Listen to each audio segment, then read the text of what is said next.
A year of life as an Eskimo among Eskimos had a profound influence upon the development of my views, because it led me away from my former interests and towards the desire to understand what determines the behavior of human beings.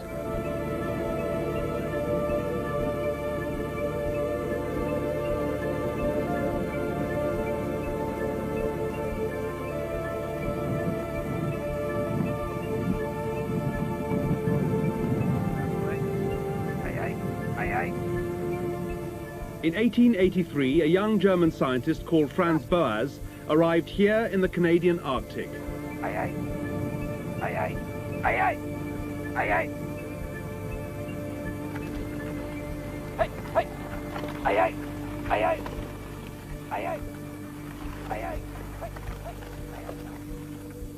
He came here to do two things.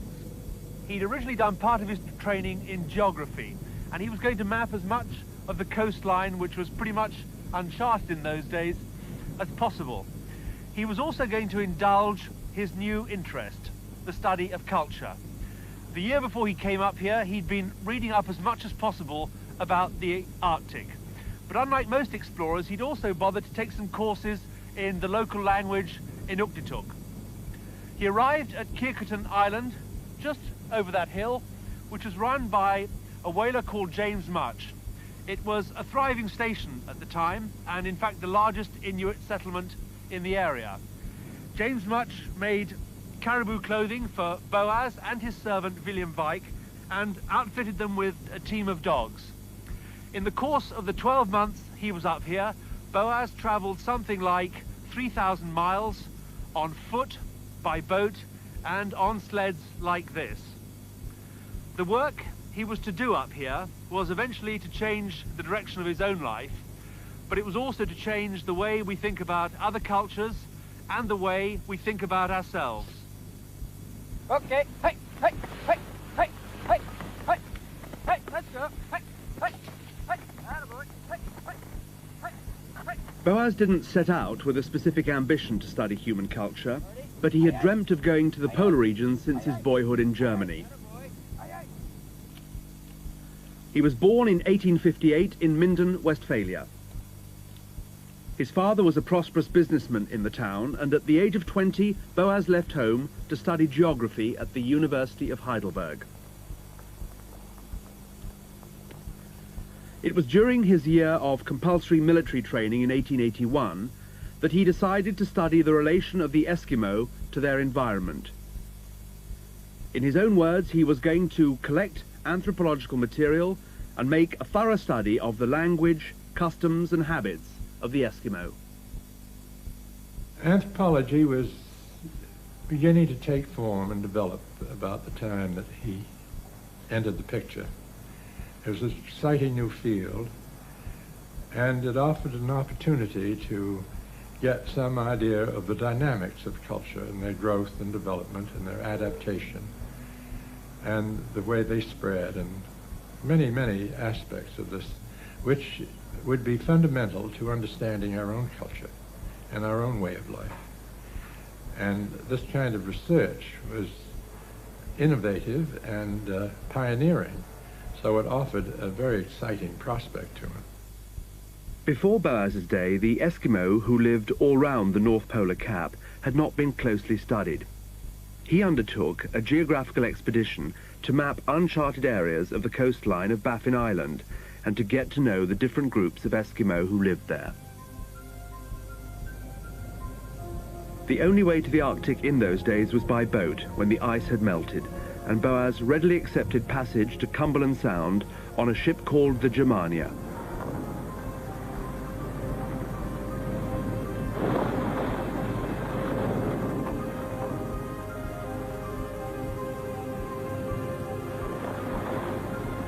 In his months on Baffin Island, Boas was to complete the first accurate survey of Cumberland Sound and Davis Strait, a considerable piece of Arctic exploration in itself.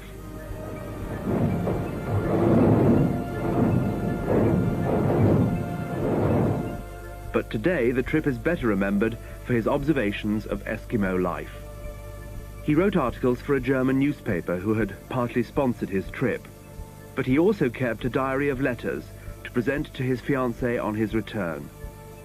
These provide a fascinating insight into the ambitions, frustrations, hardships and loneliness of Arctic exploration before the turn of the century. Only 2 days more, and the year begins which will take me to you. The time passes almost too quickly for the amount of work I have to do here. If I accomplish everything, I still will not have the time to finish the map and the ethnographic work. I shall, however, attain my own purposes very well. I know very accurately about the migration of the Eskimo and the routes they take, how they travel back and forth, and their relationship to neighboring tribes.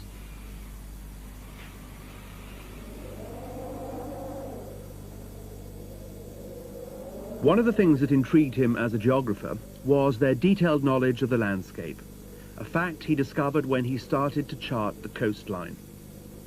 As their knowledge of all the directions is very detailed, and they are skillful draftsmen, they can draw very good charts. If a man intends to visit a country little known to him, he has a map drawn in the snow by someone well acquainted there. And these maps are so good that every point can be recognized.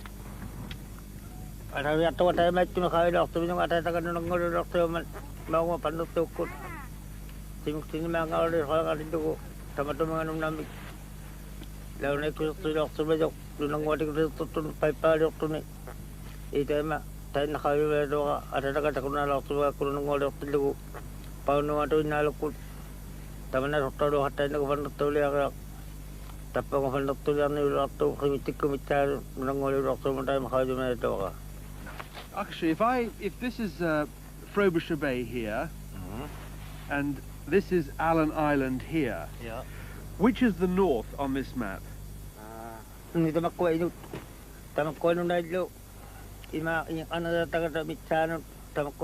Eskimo exhibit a thorough knowledge of the geography of their country. The area they travel over is of considerable extent. They have a very clear conception of all the countries they have seen or heard of, knowing the distances by days' journeys, or as they say, by sleeps, and the directions by the cardinal points. Boas got the Eskimo of Cumberland Sound to draw these maps on paper. These he collected and brought back. They compared remarkably well with his own. As a geographer, he'd been taught to believe that the life of people like the Eskimo was entirely determined by their environment. He was finding out the hard way that this couldn't be the case. Today I went hunting, but not with exactly splendid success. The only thing I shot was pulled under the ice by the current. There I sat, like an Eskimo, behind my ice hole at the water's edge, and patiently waiting for a head to appear. You cannot imagine what an impression it makes in this cold season to sit so near the edge of the water and to hear the roaring and foaming. Thick fog from the cold water envelops me. At my feet, the water foams and hisses. Only a strong current keeps the water from freezing here. Last night, I dreamt very vividly that I was in America and with you. The dream was so vivid that I was most disappointed when I woke up in the morning to find myself in the igloo. You must not imagine that such a snow hut is a cold home. It is completely papered with skins, and 2 lamps are kept burning. These supply light and heat. We all sit on a large platform which is covered with caribou skins. But I think I still prefer a European home. Today I hunted just as an Eskimo, with a spear and all that goes with it. Oxetung was the only one who caught anything. 2 seals, which I immediately acquired. As you see, Marie, I am now a true Eskimo. I live as they do, hunt with them, and belong to the men of Anarnitung. Some Baffin Island communities live a life that is in many ways the same as the one that Boas witnessed in Cumberland Sound almost 100 years ago. And the qualities that so impressed him then are still needed for survival. Today, the populations that Boas called Eskimo are known as the Inuit. For those like Akashu who choose to live a largely traditional life, hunting for food during winter is still precarious, even with a rifle.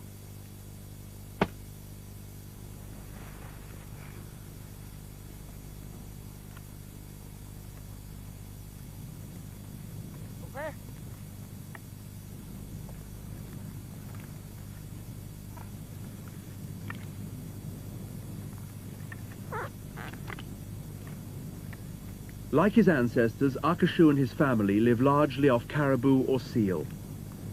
Even with all the help of a new technology, game can be hard to kill. This was the 8th seal he'd stalked that day. The others had all got away.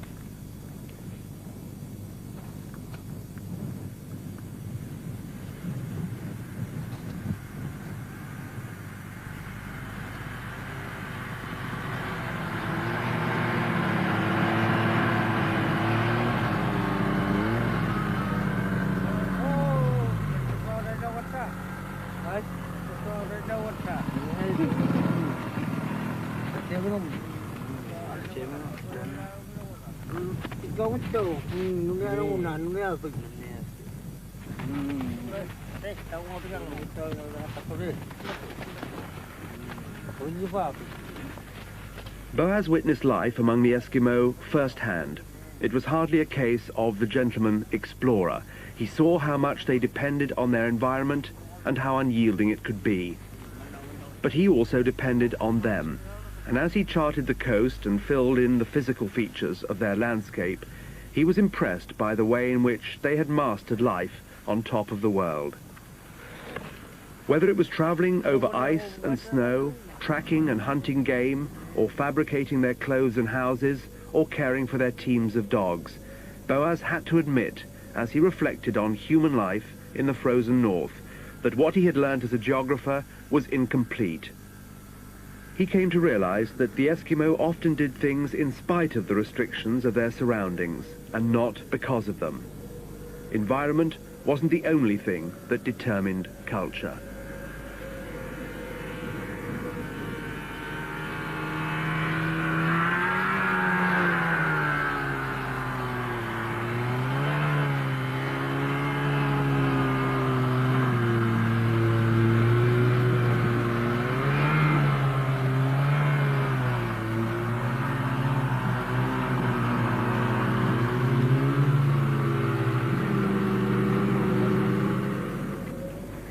Oxetung has caught 2 seals today, and every man in the settlement is to receive a piece. Is it not a beautiful custom among these savages that they bear all deprivations in common and also are at their happiest best eating and drinking when someone has brought back booty from the hunt?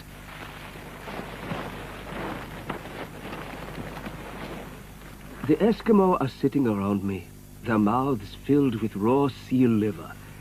The spot of blood on the back of the paper shows you how I joined in.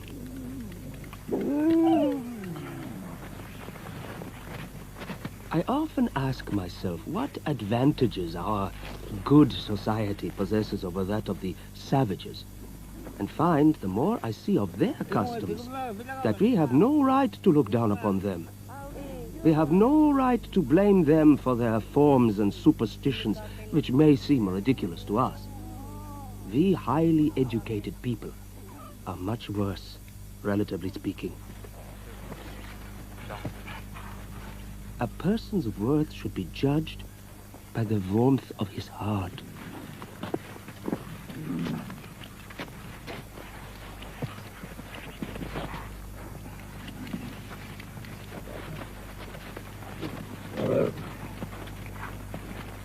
Today, most of the Inuit on Baffin Island live in towns like Frobisher Bay.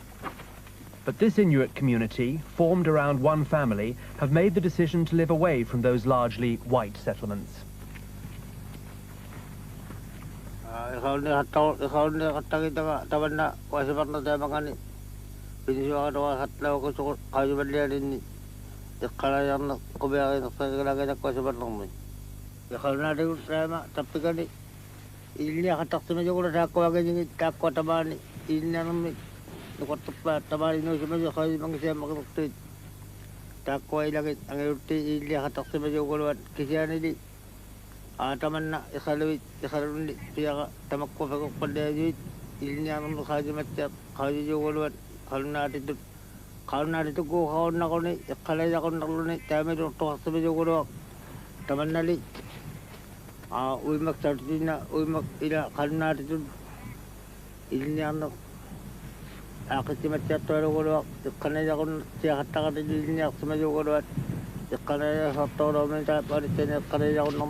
I believe if this trip has for me, as a thinking person, a valuable experience, it lies in the strengthening of the viewpoint of the relativity of all cultivation, and that the evil, as well as the value of a person, lies in the cultivation of the heart, which I find or do not find here just as much as amongst us, and that all service, therefore, which a man can perform for humanity must serve to promote truth.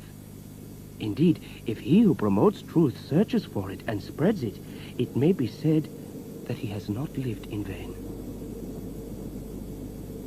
In 1885, Boas returned to Germany. I was working in the Royal Ethnographic Museum of Berlin, cataloguing the collection of Bella Coola masks. My fancy was struck by the flight of imagination in the works of art. I could see the wealth of thought hidden behind the grotesque masks of these tribes. The attraction became irresistible. Because academic jobs were hard to come by for people like Boas, America seemed like a better prospect. His liberal views and Jewish origins counted against him in Germany. They would matter less in a country with so many established immigrant communities. And then there were affairs of the heart. His fiancée, Mary Krakowitza, lived with her family in New York.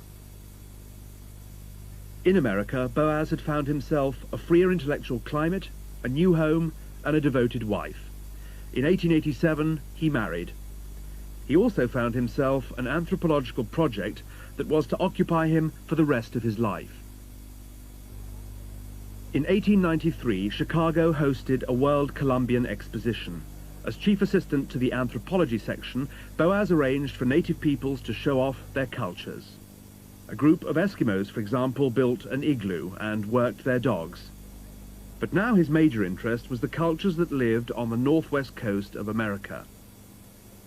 His ambition to display the richness of native Indian life led on to a job as curator at the American Museum of Natural History in New York. He came here in the late 1890s, and during that time he did a tremendous amount of work in building up the research program. It began with an idea of Boas's to go out and work in the northwest coast and work with the Indian groups there, because they were being endangered of disappearing and their culture disintegrating. We wanted to make as complete a collection of their culture as possible and preserve as much of their material culture as he could. Stretching from Alaska down to northern California, through present-day British Columbia, the tribes of the northwest coast of America were one of the richest and most distinctive areas of cultural wealth that Europeans had encountered.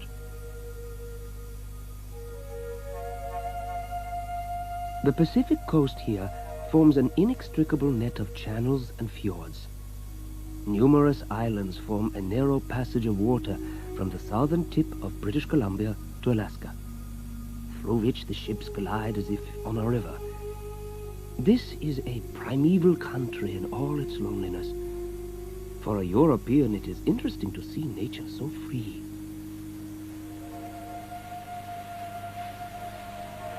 You can understand why anyone might think that environment entirely determines the way a culture develops when you come up here to the Pacific Northwest coast of America. These islands are as dramatic and as mysterious as the cultures they produced. Of course, Boas knew that environment wasn't the only thing that shaped the way a culture developed.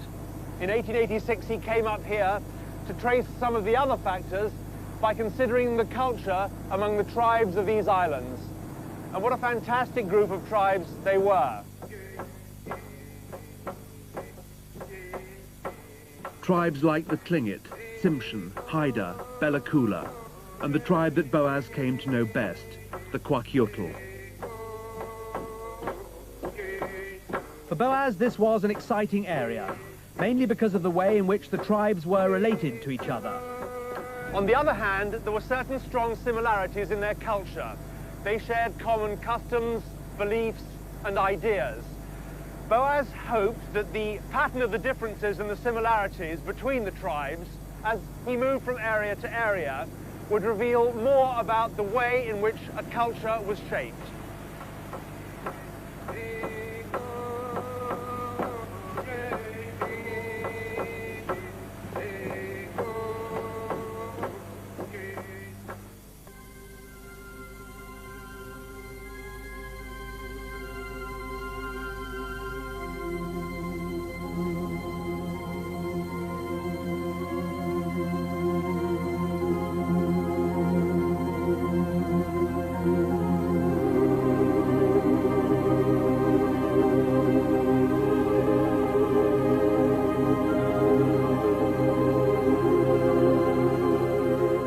At the end of the last century, the activities of traders, administrators, and of course the missionaries were changing native life forever, and Boas felt that his subject matter, in all its aspects, was disappearing.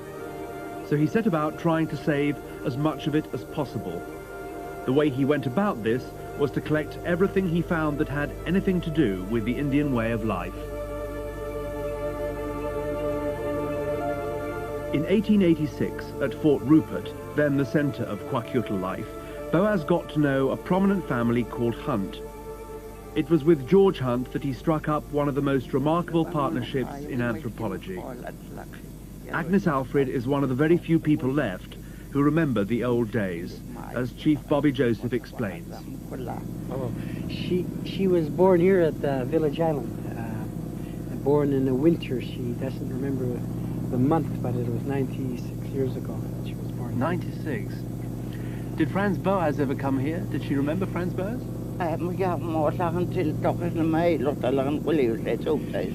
Yeah, she was... Oh, she says that obviously Boas did come here. Oh,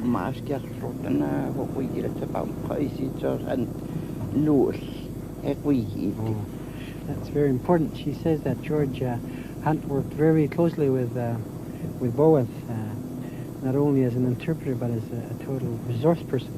Granny says that had it not been for George Hunt and Boas's effort, that a lot of the traditions and customs now recorded may not have been recorded. Together they were scrupulously to document the world of a culture that nearly vanished. They collected everything they could of Indian life. Boas taught Hunt how to write Kwakiutl, and this meant that whilst he was away from the field, Hunt could continue as the field researcher. They published papers jointly, and Boas later emphasized that Hunt had made an indispensable contribution to his research. In 1901, Boas's experience in organizing the material objects of cultural life, both in Berlin and Chicago, landed him a job as curator at the American Museum of Natural History.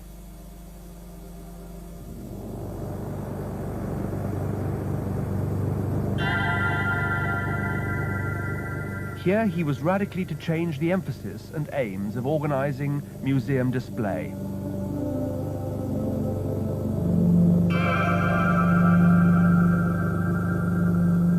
For him, these items should not just be a collection of curios, but rather impart systematic information and provide healthy entertainment and instruction.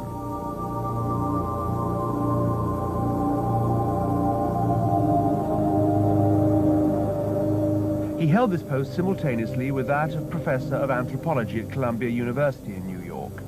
But he didn't only teach. He was also responsible for organizing a massive research project known as the Jessup North Pacific Expedition. This, among other things, was aimed at documenting facts about the physical characteristics, culture, and languages of all the tribes of the area, as well as collecting the elaborate objects that they made.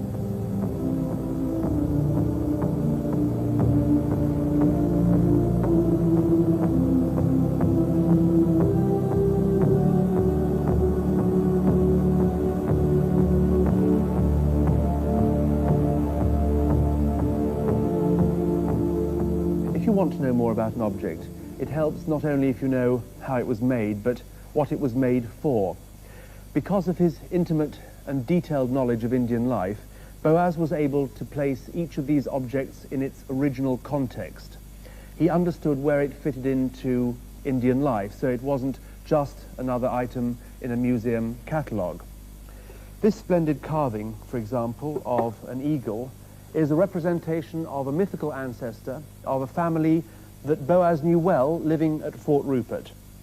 It's a revealing mask, and it shows that from the mythical ancestor, the original and first member of the family appeared on Earth.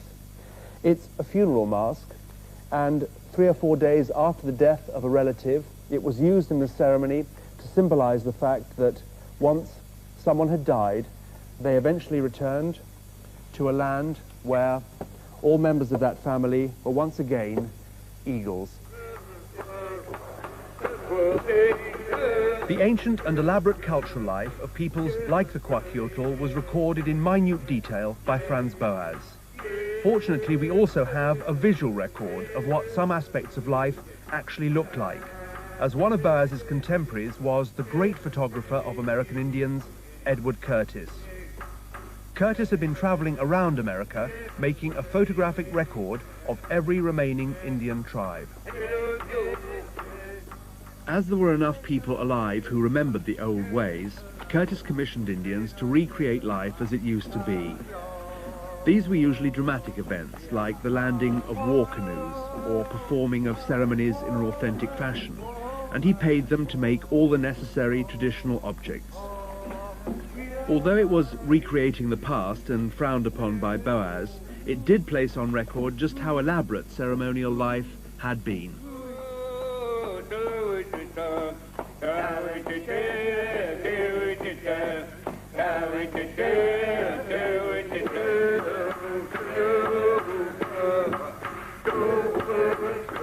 One unusual feature of certain of these ceremonies was the disposal of vast quantities of personal wealth to the guests who attended. The distribution focused on 2 particular objects and raised interesting questions about value and exchange within the culture. Knowing what objects are doesn't always tell you everything about them. This piece of copper in the shape of a shield, for example, was almost certainly never used in combat. And this amazingly intricate and beautiful blanket of mountain goat's hair was not designed to keep people warm. They're ceremonial objects, and particularly fine examples of their kind. They have great value for collectors of native art today. But when they circulated originally among the tribes along the northwest coast, they had a value that couldn't simply be measured in terms of money. This copper in the shape of a shield is a very interesting example of one of the things that puzzles anthropologists. On one level, they are a form of currency, in fact, the highest denomination in a native system of high finance. On the other, they are ceremonial objects, objects of great prestige. To own them is an honor. A lot's known about each individual copper. We know who made this one, for example. We know that it was called the killer whale copper. They could be bought or sold, they could be exchanged, they could even be given away, and very often they were actually cut up and pieces of the copper were distributed. Very often they were even thrown into the sea as a flamboyant gesture. All of this behavior went on using the copper as a token of exchange in a ceremony both lavish and complex that has earned these tribes a lot of attention from anthropologists, and rightly so, because it was at the focus of their lives. That ceremony was called the potlatch.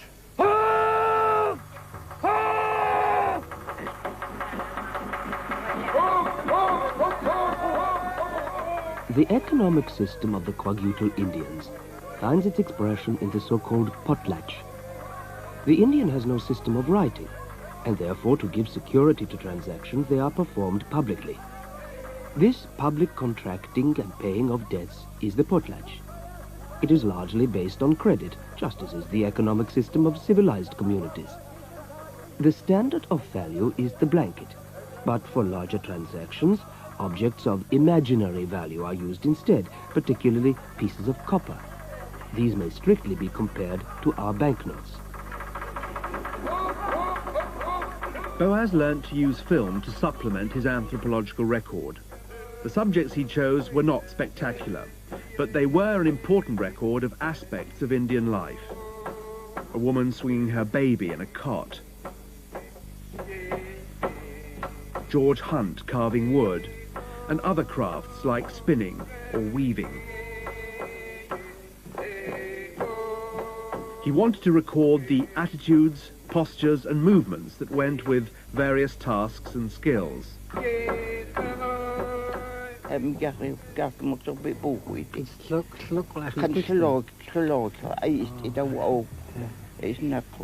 She's not that optimistic that it may survive, although she's encouraged by the numbers of people who still hold our traditions and our beliefs strongly, and those are demonstrated through contemporary potlatches now being held every year by young people. So she's encouraged by that, but she's not certain if that way of life will sustain itself.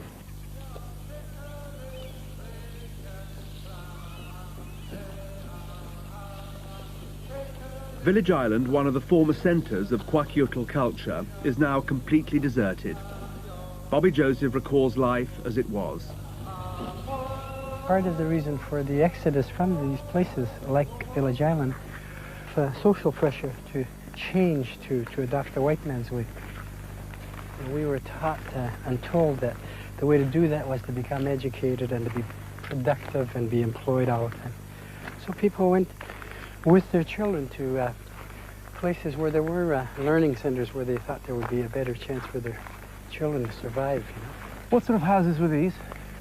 So these were communal houses, two-room houses where a family of 5 or 6 might live, you know. These would probably be the first houses here, and you would notice that a lot of them were built along the foreshore. Because they were seafaring people, they just loved being close to the water, you know. This village is quite famous for the potlatch that it held once upon a time. Yeah, one of the most famous potlatches ever held was held in 1921 by Chief Dan Cranmer, where the authorities, including RCMP and the Government of Canada and missionaries, chose to prosecute those participating in that potlatch Because it was already Once and banned. for all, yeah, and once and for all trying to stamp it out like it had already been banned by then. So what happened to the people who had taken part? Oh, quite a few of them were prosecuted and jailed. There were over 22 people who went to jail, and others gave up their... The Coaguto are not satisfied with the symbolism of their heraldry, but like to add a dramatic touch to their representations. This appears most clearly in the images which their chiefs set up on high poles fronting the houses, and in others which are placed in the center of the house in feasts. They are intelligible to the audience, but their meaning is further elucidated by songs, speeches, and actions. This totem pole stands in the middle of Kwakiutl territory here on Village Island. It's the ultimate proclamation of Indian identity. But it's not the size so much that impresses us, it's the fabulous wooden carvings. And they're literally fabulous. Each one of these animals comes from a fable to which the family for whom this pole was made could lay claim. They are crests, if you like. In this case, the family could lay claim to killer whale, raven, wolf, and grizzly bear. This pole represents the status and the identity of the family that commissioned it. The fables and the animal emblems would be full of meaning for the man, his family, his friends, his allies, and for his rivals. Some of these villages are now deserted, and the meaning of most of these symbols has faded from memory, so it's tempting to think that the culture is dead. But because of anthropologists like Boas, and of course the people themselves, the culture is very much alive and well. In fact, it's undergone a revival. Among the most prominent families involved in keeping the traditions alive are still the Hunts. The artist Richard Hunt is descended from George Hunt, the man Boas trained to observe and record his own culture.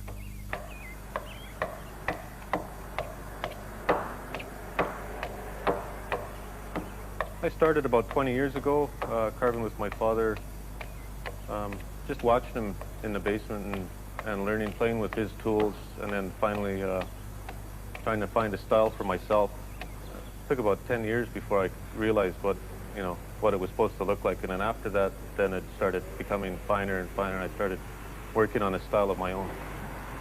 I see myself as a traditional artist because I still make pieces that are used in potlatches that people order to be used. That's the meaning comes out when people ask you to carve something for them. Now, if I wasn't carving the right thing, I wouldn't be getting asked very many times to do carvings for people. So, Do you think anthropologists like Boas have helped keep the tradition alive at all? yeah, he kept a good record of the dances, the uses of the masks, because some of the masks we wouldn't know how they would have been used unless we looked at what he wrote. And because all the older people are going now, so there's not really enough of them old people to tell the young people how the things should be done. So by reading Boas, you find out a lot. Boas either overestimated the likelihood of all cultural knowledge disappearing, or he underestimated the Kwakiutl. People can today go back to his films, written works, and even the photographs he posed for to find out aspects of their own heritage that have been forgotten, but a great deal of tradition has been handed on from generation to generation in the old way.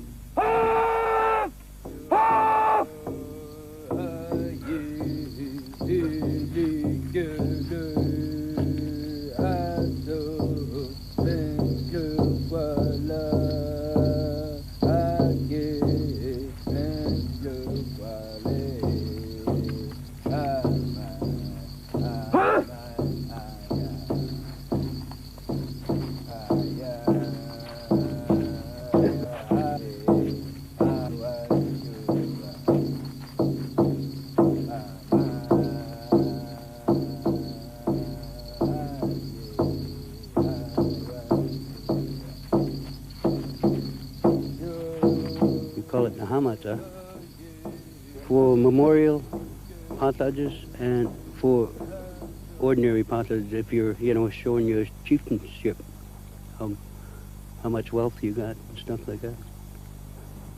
I inherited mine from my grandfather. My dad passed it on to me. And now I'll pass it on to my sons, one of my oldest sons. It's our culture, and we hate to lose it. During his visits to Fort Rupert, up on the northern tip of Vancouver Island, Boas became aware of the importance of language. In the beginning, it was always hard work to ask about the language. Such a confusion of dialects and languages exist here that the material overwhelms me. The Kwakiutl language is much harder than I thought. I work on the grammar in the mornings, and in the afternoon old fellas tell me stories. And in the evening, when George Hunt is free, I revise texts with him. But Boas realized that language was more than simply a means for making yourself understood. He was becoming aware of the role of language as a vehicle for transmitting cultural identity itself. The old people remember Boas speaking Kwakwala well, but with a heavy accent. He understood that as well as customs and objects, language was also part of the essence of the life of a culture. Okay, we wish sit ya. Sit ya. We just see you. Here. Gogomet. Sit ya. Sit ya. Is hair. Shoes. Shoes. Head.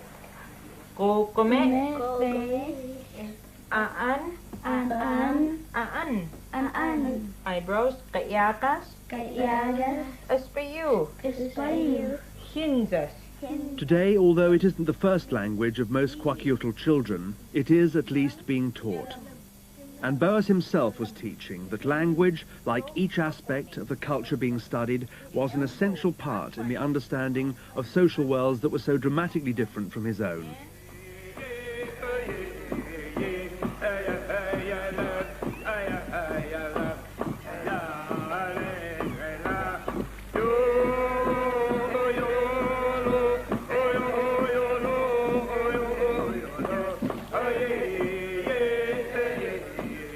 His students were encouraged to see their own society in the context of a much wider range of possible social worlds.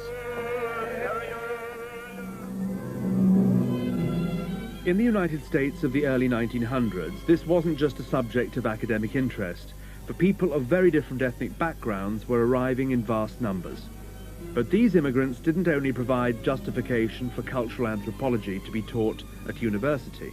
For Boas, they were ideal material for another of his interests, the biological aspect of human beings, what their physical characteristics were like, their shape, size, colour, growth, and so on. He was interested in the way these features changed as different populations intermarried. Among other things, he wanted to see in what way environment influenced this process, and in New York there was a laboratory for investigation on his doorstep. This is the Great Hall on Ellis Island. Something like 16 million immigrants at the beginning of this century. It was the legal gateway to a new life in America. They came in their hundreds every day to this island and sat and waited to be processed in this hall. They had to answer in English where they came from, how old they were, whether they had any serious diseases, how much money they had, whether they had new jobs to go to, whether they were prostitutes, whether they were anarchists. In 1908, they were asked another question, depending on whether they came from Europe or not.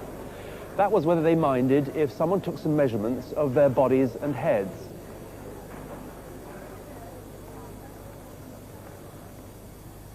Franz Boas was working for the United States Immigration Commission, set up to report as to whether peoples from certain countries in Europe should be allowed into America. Were they or were they not racially inferior? It may have been a strange beginning to life in America, but Boas's findings were an important development in the heated argument going on as to whether your racial characteristics placed limitations on your human potential. Eugenics was very much in the air. There's a good deal of discussion about which races were superior and which were inferior, and the concern about not letting the national populations, not only in this country but in England and in Europe, deteriorate with inferior races, but to keep the standard up and to improve it. And they had ideas about certain races being superior to other races, so that kind of eugenics approach with a racist overtone was very widespread in the 1910s, 1920s. There was a eugenics society in this country that was very active and had a number of rather well-known people who were associated with it. There's an underground feeling that almost anyone who wasn't Anglo-Saxon was less than desirable. And among the non-Anglo-Saxons were, of course, the Jews. But being a Jew, naturally, he was very sensitive to any anti-Semitic overtones. Issues of race didn't, of course, only apply to the various groups of white Europeans trying to enter the States. Since the abolition of slavery, the prospects for blacks frustrated the ideal that all men were created equal. Boas actively campaigned on behalf of black people all over America. Contrary to prevailing notions of the day, he stated that there was no evidence that they were racially inferior. The findings that he'd reported from Ellis Island challenged the concept that certain racial characteristics were fixed or stable. His were views that white America found almost totally incomprehensible, and in some quarters they're still unaccepted today. Boas introduced a new way of looking at race. Boas was the first distinguished white social scientist in the United States who minimized the importance of race as a determinant of human behavior. Boas took a deliberate and bold social stance and agitated for a more tolerant and informed approach to questions of racial difference. He even did one thing that's very, very little known, but I think is extraordinarily interesting. One of the things he asked his field workers to do, and they were a brilliant group of men that he chose, was to make life masks of the people they were working with. The field work spread from the northwest coast up the borderline to Alaska, over into Asia, and even some studies as far south as China. It's a fantastic collection. Many of these people have now become extinct. And we have the only absolute representation of these people in their whole facial features. We have, I don't know, at least maybe as many as 2,000. Boas's work on the physical characteristics of humans convinced him that race itself was an awkward category. Because it was impossible to define, it was of no real scientific use. Biological differences between races are small. There is no reason to believe that one race is in nature so much more intelligent and endowed with greater willpower, nor emotionally more stable than another. Franz Boas taught at Columbia University for half a century. The list of his students who went on to set up and teach the subject along his lines at other universities reads like the who's who of American anthropology. By the time of his death, he was rightly regarded by scholars from all over the world as the founding father of American anthropology.